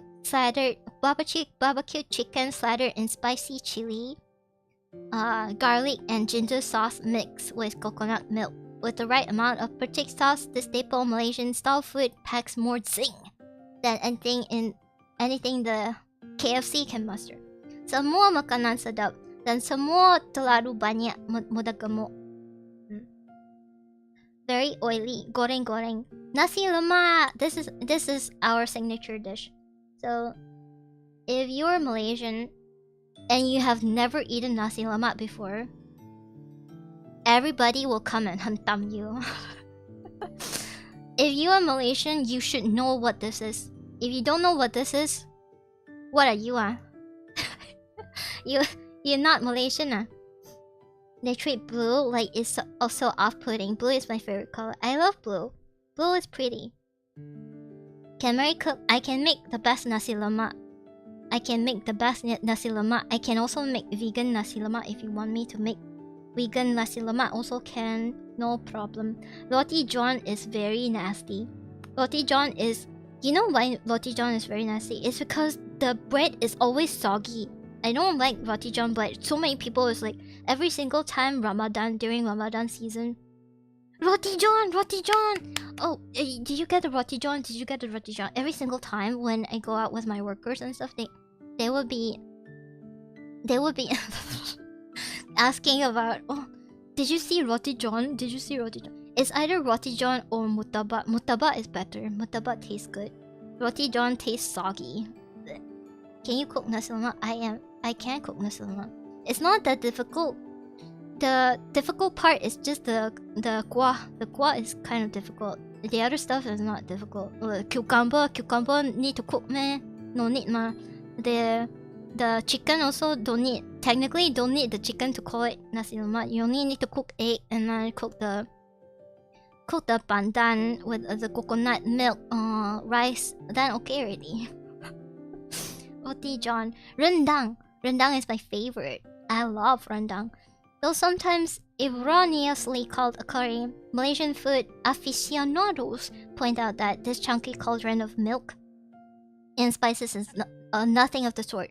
This is not curry. What the fuck? This is not curry. Wait, is rendang curry? Rendang is not curry, right? Roti prata is way better than roti john. Are you kidding me? Yeah, definitely. yes. I don't think this is curry. Okay, to be fair, a lot of people would call it rendang curry, but I don't think it's rendang curry. I just think it's normal rendang. Rendang is rendang, curry is curry. It's not curry. If there's no curry powder, it's not. I think there is like some sort of curry powder, but it's a lot of coconut milk and a lot of like other spices. It's very oily. But usually I would have lamb rendang, lamb or chicken. Beef I cannot eat. If I eat, my skin will have a lot of rash, so I cannot. Curry has different texture than rendang. Rendang tastes kind of like the kuah of the satay, the kuah without the peanut heavy taste. Kueh. No, kueh is just like random. What is it called? That's a way to explore kueh or Malay style pastries. Pastries? Are you fucking kidding me? You call kueh pastries? Well, I guess they are kind of pastries, I think. Small enough to snap up in a gulp and sugary enough to give you a modest jitter. Usually kueh are very savory though. They don't really taste that sweet, no. They usually taste more like, because they, like curry puff for instance. Curry puff, inside curry puff is like curry, or else why would you call it curry puff without the curry? Rendang definitely doesn't feel like curry. Those flavors are so interesting and unusual. Peanuts, coconut, and savory dishes. They are appetizer. Appetizer, eh? No lah, they are dessert lah. This is dessert. Oh, you mean curry puff? Yeah, curry puff is appetizer, definitely. There are a lot of coconut stuff. Coconut is like the main element that we add into the kueh here. I like a lot of kueh. I like the blue glutinous kueh is my favorite. And this one with the gula melaka one, the small thing, I don't know what they're called. And I like the dodol. Dodol is also very nice. Malay style kueh is sweet. Really, man? Don't know. I don't know lah. Nasi kanda. I actually really like nasi kanda. I like nasi kanda because they have the lady finger. They have the okra. Curry, fish, egg, and okra. I don't really like the fish. I like to have my nasi kanda with chicken. Chicken, usually if you go to mama stalls or mama restaurants, they usually have nasi kanda also. So where you can get mee goreng mama is also where you can get the nasi kanda. Really nice. I like it. Nasi kanda is amazing. If you are, sometimes they have like cabbages and stuff, which is nice also. And this is the papadum. I don't know what it's made out of, but it's kind of like crackers without the shrimp taste. It's kind of like crackers without the shrimp taste. Laksa is what Sarawak is good. Oh, we always have this war where Penang people will say that Penang laksa is better, and then Sarawak will say Sarawak laksa is better, and Johor will say Johor laksa is better. But let me tell you, Penang laksa is superior. Our favorite is Penang. See, this site CNN Travel. Wow, CNN Travel also their favorite is Penang laksa. Wow. Okay, bye bye Kentucky. There are multiple variations for anyone who enjoys the taste of volcanic climb. This spicy noodle, it's not really that spicy, it's okay only. It's not that spicy. It's more sweet and sour than spicy. It's asam. Tamarind is asam. Asam, usually Penang laksa we call asam laksa. Asam laksa is really good. The laksa broth, the soup is usually made out of fish. So you can definitely taste the fish or the fish chunk. Usually you can taste the fish chunks inside, I think. I heard overseas chef prefers Sarawak laksa too. Why? Penang laksa is so much better. Johor laksa is like non-existent. Nobody gives a shit about Johor laksa. Fuck Johor, guys. Popiah basa. I don't know what the fuck this is. Oh, I know what it is. I don't like it. Bubo is just porridge. It's just normal porridge. Usually they sell bubo with the chakoi. With yuzakoi. Yuzakoi is the one with I don't know if you'll be able to see. No, there's so many food without images. I thought there were gonna be images. Cendawan goreng, fried mushrooms. This is definitely not a thing. Roti jala is okay. Usually you eat roti jala with curry. Yeah, it's kind of like a crepe, but it's not really a crepe. It's kind of like strings bundled up together. Strings of starch bundled up together, and then you dip it in curry, which is really nice. Sometimes you go to government courses, they will buy you roti jala, which is really good. Sambal udang is okay lah. Usually udang, when they talk about shrimp, they will always talk about blackjack. Sambal udang is not that popular, I think. Murtabak, every single Ramadan, everybody wants a piece of murtabak. If you have gone through, even if you're Chinese, you go to the bazaar, the Ramadan bazaar, you'll be able to find murtabak everywhere. Murtabak is a pan-fried bread stuffed with minced meat and onions dipped in spicy sauce, and it is a meal and a half only recommended to the famished. No, you can eat anytime. But one piece of murtabak like this, you don't see it's a lot, but it's actually a lot. It actually fills you up a lot. One piece like that I eat already, I immediately feel very full. Yeah, it's kind of like a meat pie. But instead of meat pie, I think it's more like a meat pancake kind of thing. Murtabak has lots of meat. Very nice. Yeah, murtabak is everywhere during Ramadan. It's in every single bazaar if you go. Because I usually go... I don't want to tell you where I usually go, but the place I usually go, they always have a lot of murtabak. It's either murtabak, roti john, yong tau fu, and then they have a lot of nasi kerabu and nasi ayam pecek, all of that stuff. Lemang is good. Lemang is usually during Hari Raya time. They would eaten with meat or vegetable dish. Lemang is glutinous rice. It's just glutinous rice mixed with coconut milk. Asam pedas boleh lah. It's okay. Is fish curry popular? Nah, it's okay. Ota is translates as brains. They don't have graphics. Let's look at the ones with graphics.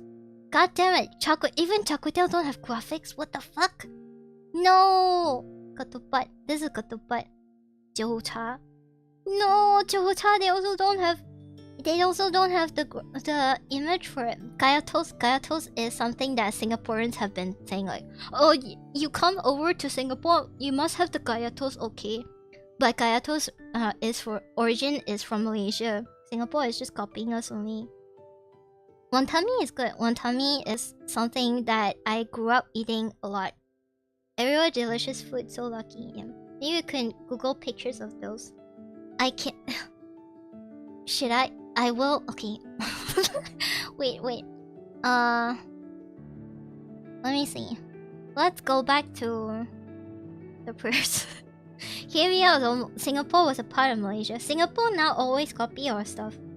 When it comes to food, always copy. Tepung pelita. Okay, let me see which one I want to show you. So, satay. Satay is so good. Though considered by many to be a dish native to Thailand. What the fuck? Satay is a Thailand dish? Satay is actually believed to have originated from Indonesia. Yeah. Origins aside, can we just all agree that meat on a stick is good? Meat on a stick dipped with spicy peanut sauce. Oh, so good. Peanut sauce. Eating satay has taught me how to appreciate peanut sauce. I love peanut sauce. See, peanut sauce is really good. Sauces vary for the most popular satay here is Kajang satay. Usually when you stop by the R&R, you can get some satay. The R&R by the highway. You can get you can get some satay real good. Can't go wrong with satay. Satay is such a good flavor. The peanut sauce is amazing. You have to get like the very authentic kind of peanut sauce. Okay, let's do a Google thing. Rojak. Let's Google rojak and I'll show you what rojak is. No. This is rojak. Browser. This is how rojak looks like. Usually when we talk about Penang, when we say rojak, we will say Penang rojak, or because Penang rojak is full of fruits, and then the other rojak is called pasambo. Pasambo is the one where you have a lot of fried stuff with cucumber strands, and sometimes you have like the noodles inside too. So pasambo and rojak are different, okay? Pasambo and rojak are very different things, okay? Mesmerized with Redang Island. I'm gonna go if I can spend a vacation there. You should go. If you want to go, you should go. Make it a whole entire Malaysia trip where you can go. Bring your loved ones and come over here, and you can go. It's amazing. It's such a nice place.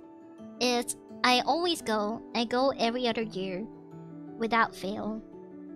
Because every single year I would be going to the sea. I would go like once or twice at least. I have to go. It's kind of like an addiction at this point. So mee rebus is also kind of like mee Jawa in that sense. Mee rebus. Mee rebus might be a Johor kind of thing. This is how mee rebus looks like. Usually they put like jalapeno on it. The green chili, I don't know if it's jalapeno. It kind of tastes like jalapeno in my opinion.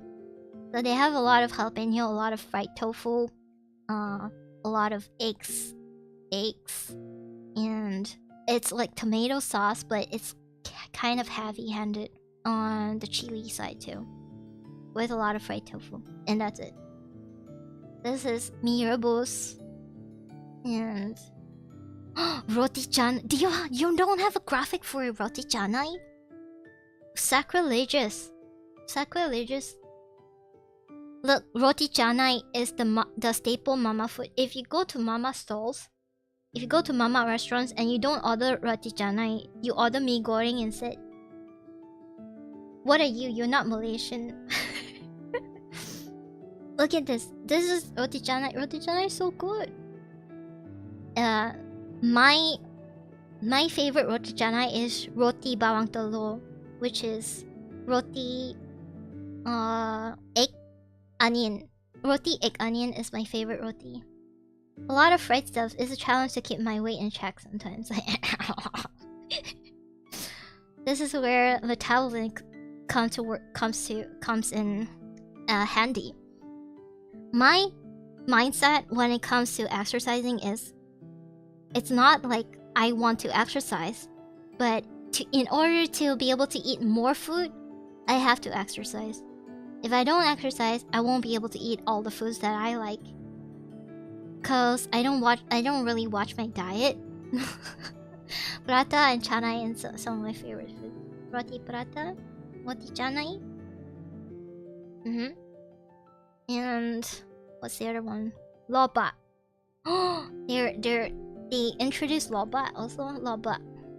Loba is haram. It's not halal. But loba, this is how loba looks like. Loba is the pulled meat that is wrapped in tofu skins. I think that's what they call. Yeah, minced pulled.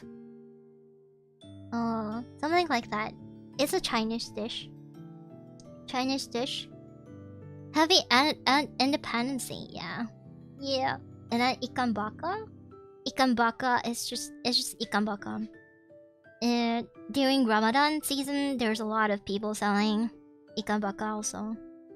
Delicious haram, very haram. Okay, char kway teow is something that you have to know.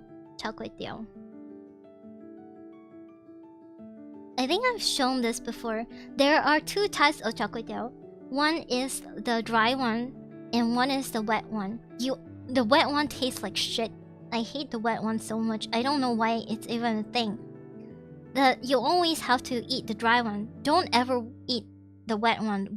Wet one looks like this. This is the wet one. It tastes like shit. Gross. Only order the dry ones. The dry ones look like this. Only order the dry ones. See, the dry ones look like this. And in order to tell the difference, you just say dry char kway teow.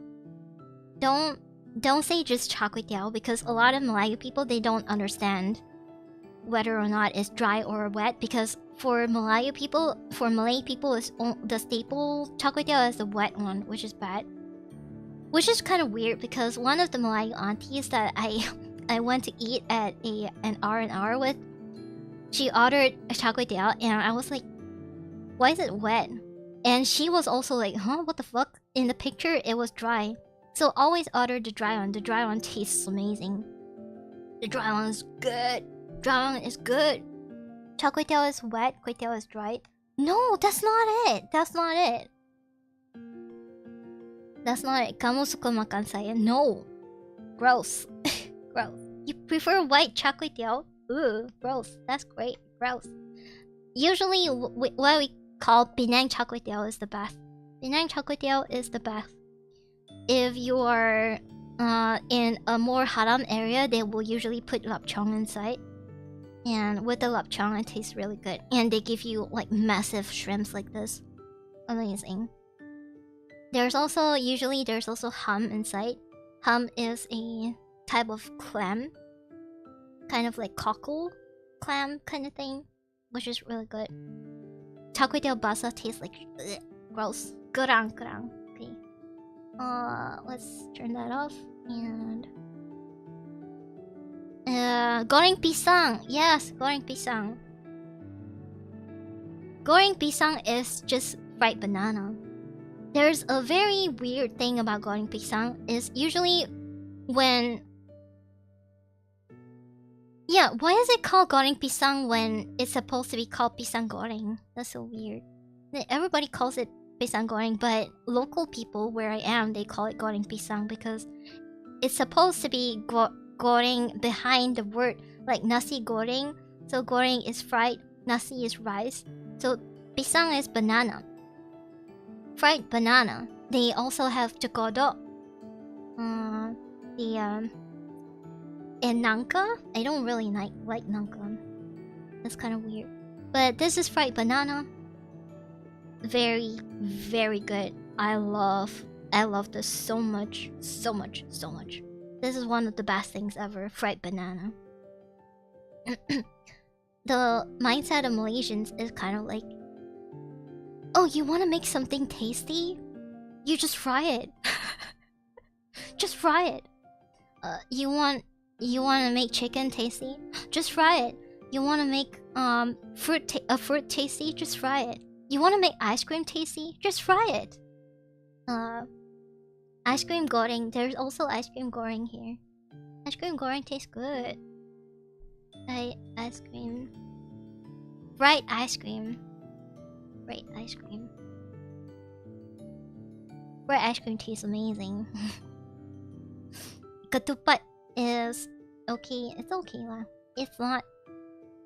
It's just like a very staple thing. Ketupat is kind of meh. It's very bland. It's just rice that is wrapped by wrapped with leaves. With what leaves is it? I don't know what leaves these are, but it's just ice kacang. This is blasphemy. We don't spell ice kacang with an H. Wait. Let me show you what ice kacang is. Ice kacang. We call it ABC because it is air batu something. Okay, this is ice kacang. Amazing. So we have red bean. We have a little bit of chendol. We have some corn. So all of these is very sweet, and they put a little bit of rose syrup. This pink thing is rose syrup, so it's kind of like a little bit of syrup bandung kind of situation. Air batu campur. Okay, air batu campur. I forgot what the C was called. So this is called ABC. ABC ice kacang. ABC ice what? ABC ice kacang, air batu campur.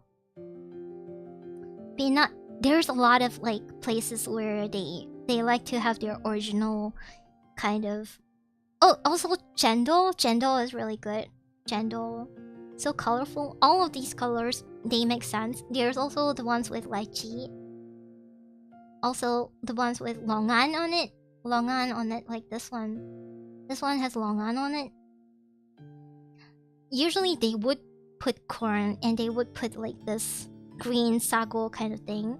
They would put grass jelly and coconut jelly and the chendol. You see this green stuff? You see this green stuff?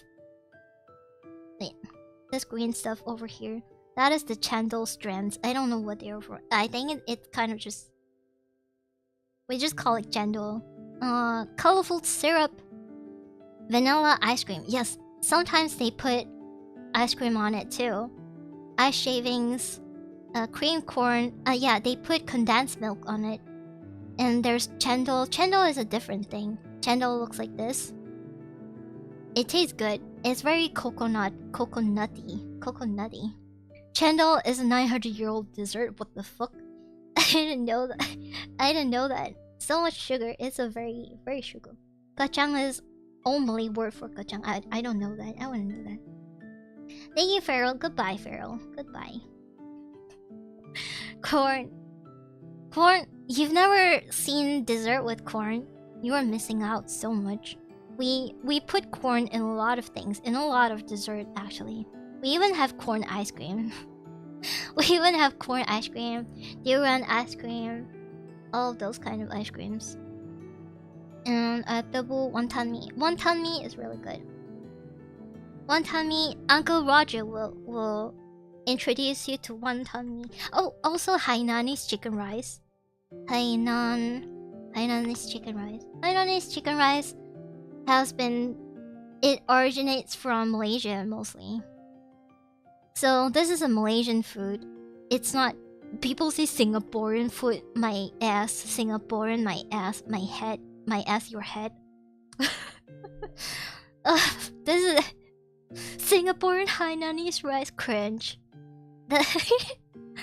Apparently, this Hainanese rice, Hainanese chicken rice, is actually not originated from China or any parts of China at all, or Taiwan la or Hong Kong la. No, it's apparently very, very specifically originated from Malaysia kind of food, or at least somewhere from Malaysia kind of food. Hainanese chicken rice. It is all over the place. You can see everywhere. If you want, you can just Google it. It's called Hainanese chicken rice. Amazing, amazing. It tastes good. It is very staple in Malaysia.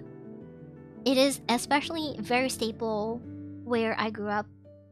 So, and then the next one is, that's it. Next one, wonton mee. Wonton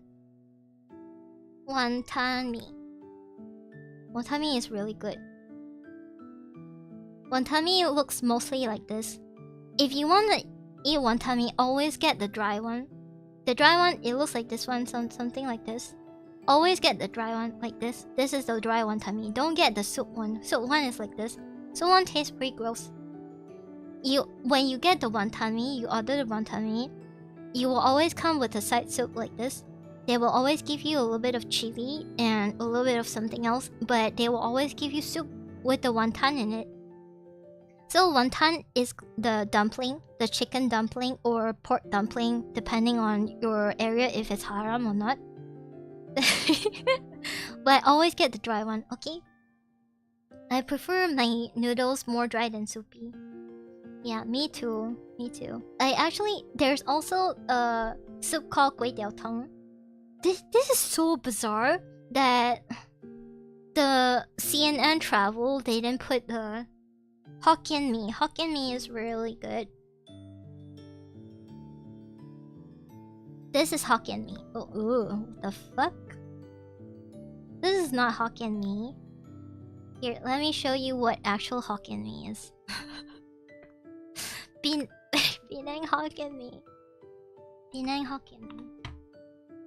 This is Hokkien mee, yes. Hokkien mee is kind of like a curry dish, but it's very soupy. So the curry is very soupy, but there's also white Hokkien mee, which is amazing. They usually come with like slices of chicken and slices of fried tofu, slices of eggs, and shrimp. The main thing is shrimp. The main thing is shrimp. Wonton ho. Wonton ho. I don't really like wonton ho. Wonton ho is very fat and very oily. Very fat and oily. Wait, Penang Hokkien mee, white color one. Wait, no, Penang white curry. Yes, white curry. Penang white curry. This is very. Oh my god, this is just a packet one. But usually white curry mee. No, not the instant noodle. This one. This one. This is really good. This is really good. They usually have the green beans, the fried tofu, the shrimp, the egg. Sometimes they put chicken slices if it's included in the menu, but that's it. It's really good. Why don't they have like the very signature kind of Malaysian dish? But that is all, I guess. That is most of the Malaysian foods that I have introduced you to. If you didn't see any Malaysian food that you actually like and you're like, oh my god, you missed something, Material, that is fine. I'm not perfect. I'm not perfect like you are. But I would like to introduce you to something that I love, that I grew up eating and I still love till this day. This is chi chong fan. Chi chong fan. This is pig intestine rice. Pig intestine rice. It's just because it looks like pig intestine. It doesn't actually contain any pig intestines, but it looks like this. This is my favorite. Not chongfan. Chongfan is just chongfan, but this is specifically chi chongfan. It is just starch with shrimp paste and a little bit of chili, and that is all. This one right here. Amazing taste. And that is all. Thank you for coming to my stream. I have to go to the Dataran Merdeka, so I will be going because I gotta meet some people there. Goodbye, and thank you. Hopefully, you have understood Malaysia a little bit more today. I am not the best Malaysian out there. I am not a model citizen, okay? I am not the model citizen. I don't even sound Malaysian like 90% of the time, but sometimes when I try to be Malaysian, people be like, oh, you're not authentic Malaysian because you don't even look Malaysian. You don't sound Malaysian. But I am born in Malaysia. Sodomy bad, food good. Sodomy. I am really proud of our current prime minister. Is not perfect. I would say definitely not perfect, but he is a major improvement. He is way better comparing to the people who are super stubborn and people who... The sleepy fella. This guy is not Tunku Abdurrahman perfect, but he's doing so much better comparing to Mahathir in my opinion. Introducing Malaysia to the rest of the chat. I hope you understood a little bit better. Just say hiya. No, I don't really say hiya. Actually, Uncle Roger was the Malaysian who popularized hiya. Hiya is not something that we say that often, I don't think. Hiya is more like a Chinese thing. It's not like a Malaysian thing. Malaysian thing is more like Singaporean, right? Because their Singaporean is so concentrated with Chinese people. All of you always say hiya like that, right? Thank you. No pain, no gain. Oh, welcome shit. to the hype train. Okay, stop. Thank you for the gifted subs. Thank you so much. You probably won't hear me talk. So tomorrow we're gonna stream Silent Hill 4. We're gonna stream Silent Hill 4, but you are not ever going to hear me talk like this like ever again. So this is like the first and final time that you'll be able to hear me speak like this. Okay, no problem. You're my favorite Malaysian teacher. I was reading what you... I was hoping you would say it. I am your favorite Malaysian VTuber. But it will happen again next year. Probably not. I miss Malaysian Metro. I am still here. Oh, also the very typical kind of Malaysian accent you can hear from Liana Key. Wait, let me show you. Liana Kia. She is very big on YouTube and TikTok, I think. So this person...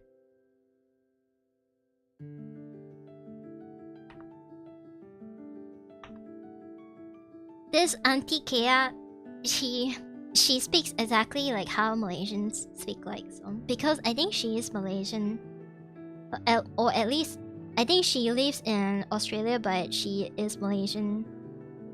At least her parents are Malaysian. And not watching the parade. I have to go watch the parade, and then I have to go there also. I have to bring food to go there also. Definitely like both your accents. Thank you. The only RP that Mary can do is Malaysian RP. I RP also not very good at RPing, actually. Okay, I have to go already. Goodbye. Happy Merdeka Day. I wish our current Prime Minister will do better compared to the other Prime Minister. This guy, I honestly don't even remember who this guy is. I don't think I've ever seen this guy before, to be honest.